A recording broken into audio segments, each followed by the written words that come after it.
사버기네 쌀이지 얌 사래 지간지 마망에게 만나더래 사배 장지 얌 해를 해봐 아직까 마망에게 얌 티케너래 자이 따라 그 마망들이 얌 사람 돼봐 아직 얌 사래 사배 장지 얌 해래 사버지 가신 놈이 얌 사예 뭐 나와게 만나대 지네 해래 한닥시나 해래 가신 놈이 얌 해래 사버지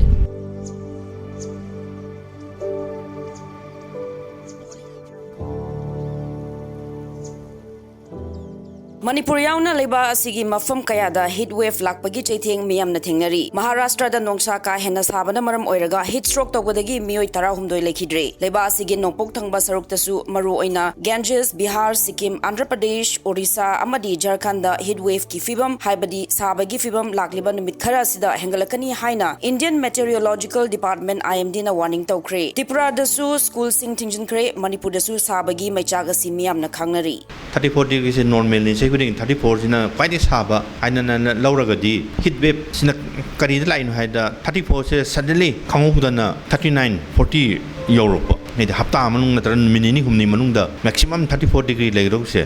39 khangu europe asigi degree mari manga khangen hingala kusine ba heat stress hai se ado hojik se koi northeast india Manipur, Tripura, Assam, degi Eastern India, Bengal go su heat wave se suddenly 4-5 degrees se kangwang kangjong jong pune masina khoi human body na tolerate tong ngam se ai body se maximum 34 de adjust rom bani aduna overnight khangok dana pungkun mari manung da temperature se degree mari manga wanga di ai body se na adjust ngam da bani na ang wanda heat stroke to bani hangdi ꯆꯠꯅ ꯂꯦꯛꯊꯔꯒ ꯋꯥꯟꯊꯔꯛꯄꯅꯤ ꯈꯪꯗꯦ ꯃꯁꯤꯒꯤ ꯊꯧꯗꯣꯛꯁꯤꯅꯤ ꯉꯔꯥꯡ ꯅꯍꯥꯟꯁꯨ ꯕꯣꯝꯕꯦꯗ ꯇꯧꯔꯤꯁꯦ Northwest India, Central amadi East India gi mafam ayambada sabagi chang asi degree Celsius nipudagi nipunithoi fauba yaukre lairiba normal kanosidagi range dagi suddenly 4-5 degree kangong podigi toilet body na toilet tongam dabdanagi ne Bombay da mi traundoi heat stroke ta sirido angang sing school chatpase bus da behind the pector chatpanina adigi mapan expose awunina sai sudden fluctuation lakuse da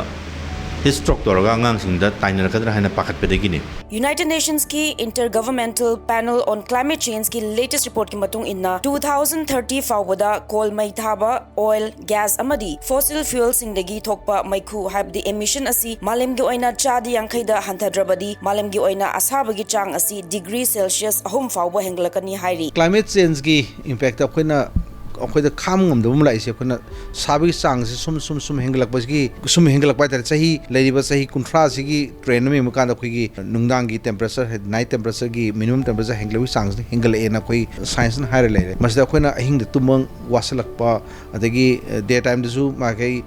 Manipur khatra 39 degree Celsius yam tuina detect to huzlakpa now 40 degree Celsius yob yaw re ji aduna di 42 44 45 yokslakani matam da 24 26 da nungai na hingjar malamni sigi mayam si kham ngamnaba khoida madugi resilience sam change ta kham ngam capacity ma develop to hum change Manipur da gari gi masing hengalakpaga iroina na thau amadi petroleum products sing season begi chang wangkhalakli masida natana lamda masil leiriba brickfield sing amadi ataya topa hotel achauba sing degi tholokpa carbon emission hengalle pollution hengalakli haibani petrol pump da thawak tawuse kyam kuire I say 1 years khade hele chahi ama hele ko aduna asum chahi ama from 2022 da 2023 thau leibagi keno changje customer lakpa ga thau leibagi changje hengat pra hantabra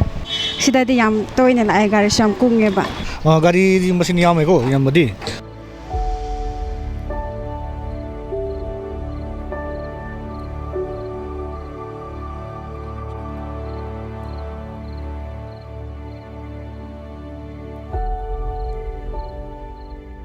koi carbon emission haibidi koi smoke pollution lakpase sina maram warkanda Manipur gi praja singda chaubu seithing ama pibajina maram oirakanda thengna makoi gi Manipur do hujik lairiba koi gi phibam ji koi myam nadi yamna koi Manipur da koi environment ji yam nuai bidong na koi khallaga dum leibi adubu Manipur da leiba environment ji sahi kharagi mamang da leramba koi environment ji ga hojik Manipur da leiba environment ji ga tuki matik koi difference leire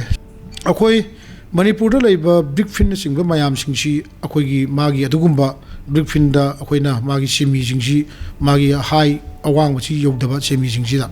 aduga aduna maram orkanda Manipur gi anamba khunjingda akhoi complaint lakpa dum yawi akhoi pollution certificate pithoraba complaint dum laiba kari damakta akhoina cheksi mai thaba matamda akhoina akhoi koila akhoi mayamna khangnaba adum koila ji yawi aduga sing yawi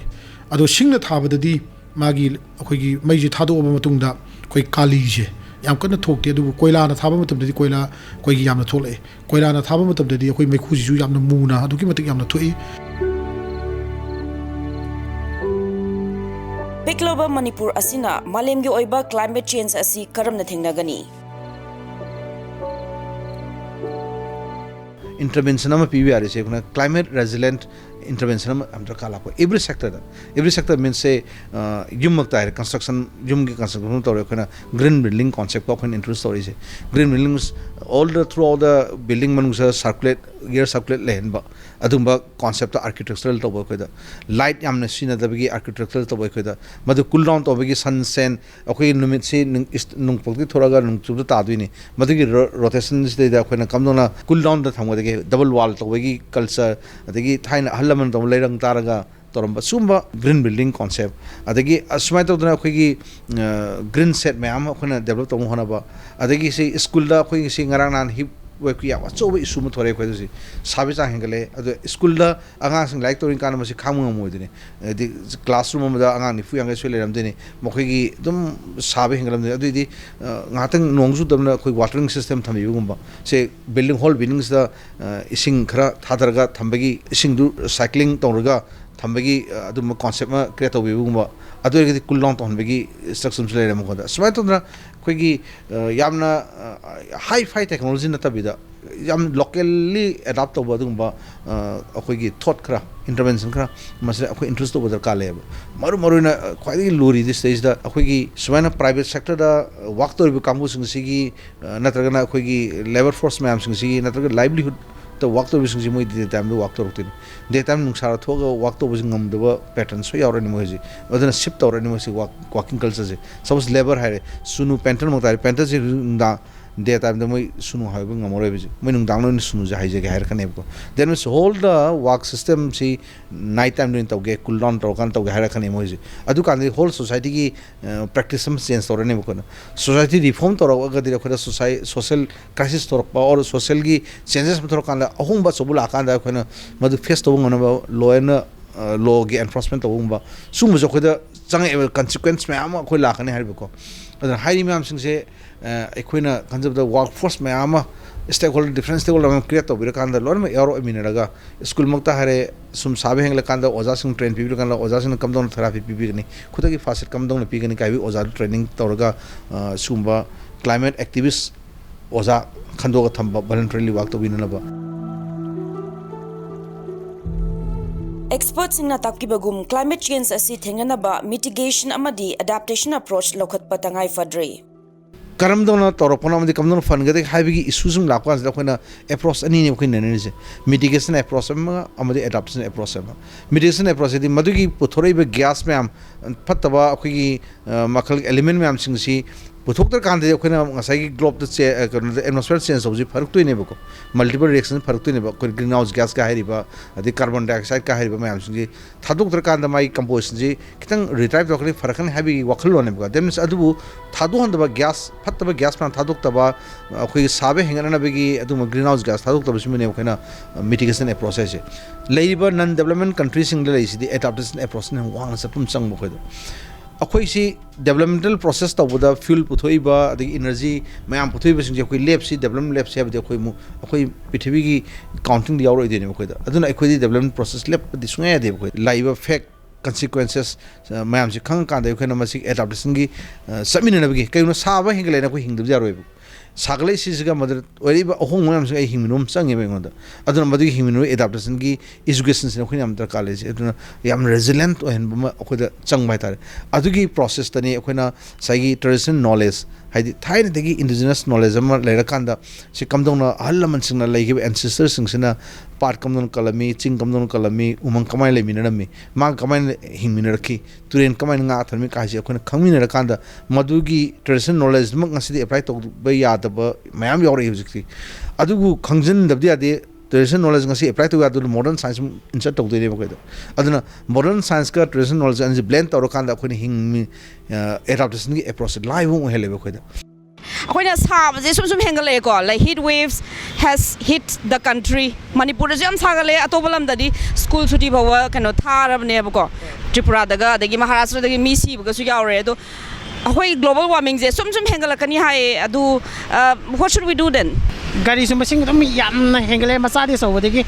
adi hengalak pase dum magi sigi chatpa khotpa mahut ta ko akhoi khong gumana chatpa khotpa tawragadi khara phadodi male maram de sum ba gas thokpasina ko sina so khara yamalakpagi sakapase hengapasu oiran ba yae aduga oisu oigadoine uwa gumase leiraga di khara di phagadra aduga koina gari na sapai mohta khong gumna salagadi khara phagadra haina khale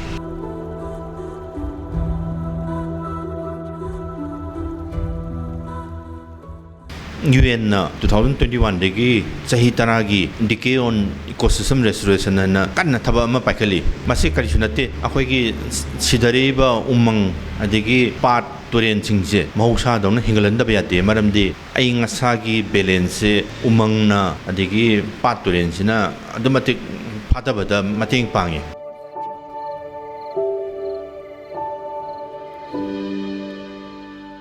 aduga laibak phaba haigadra akhoi North East India se tropical rainforest zone da chingbo the tropical rainforest di akhoi gi evergreen tree mana tha lauraga chahi jo aya matam da ken da pambi ada asigi pambi manung da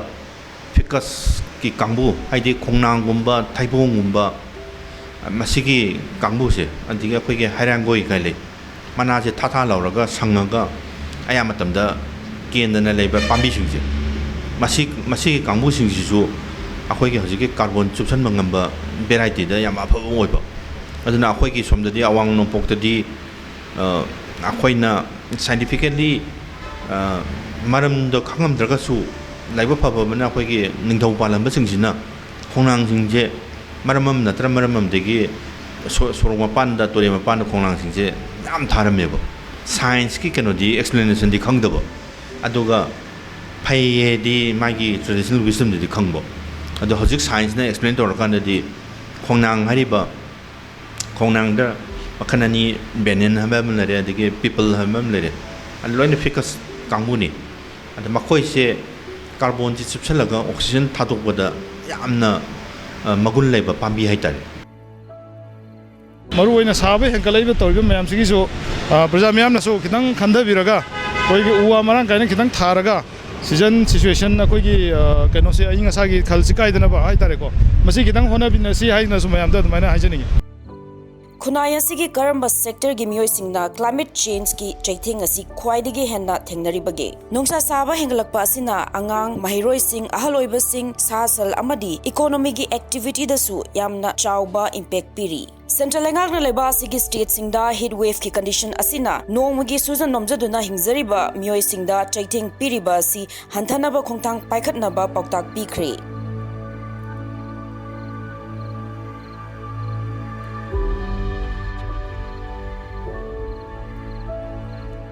se equina concept the workforce mayama stakeholder different stakeholder create to bira kanda lor me yaro minaraga school mukta hare sum sabe hengla kanda oja sing train people kanda oja sing kam don therapy pibi ni khuta ki facet kam don pi gani kai bi oja training tawraga sumba climate activist oja khando ga thamba voluntarily work to binana ba then workforce ma'am lai sing je khona makhoi sing jesu training noi sara kanda se yargi phima dum ko to kuppa thambiu khoi gi se Madhya Pradesh da natragana Rajasthan se bakan ron ma ko da phi ko ba mami tang phala thami ji sab da khang nam ne ko da ko adigi cotton the loose phi sel thambi ka hangba ado always water bottle am pai on the dehydration to hon ganu lai khitang kangpan ising hek thaksan bi ka gumba ade angang sna ORS ke pi thapi gumba sugum bagi macha yan pikna uba tawun su aduna di life hang saving lak tu ne ko da adigi hal yamna severe condition nara leba bp stroke am to in to gon gumba or heart disease nara lebumba makhoi sig evacuate to no bagi yamna kehta readiness sam lebi ba sum preparedness sam sang hetar every sector da every section da preparedness sam sang hetar ada preparedness kam dong to ko de akhona yam tuina yam concern na moina leiba nomi hongai ba climate changes ki weather information se yam tun watch toraga engasi degree sam lo kre hayeng kam yoni kai forecast yam tun yengaga ekhoida yamna well is good toraga leiba ma sang e khoi matam sida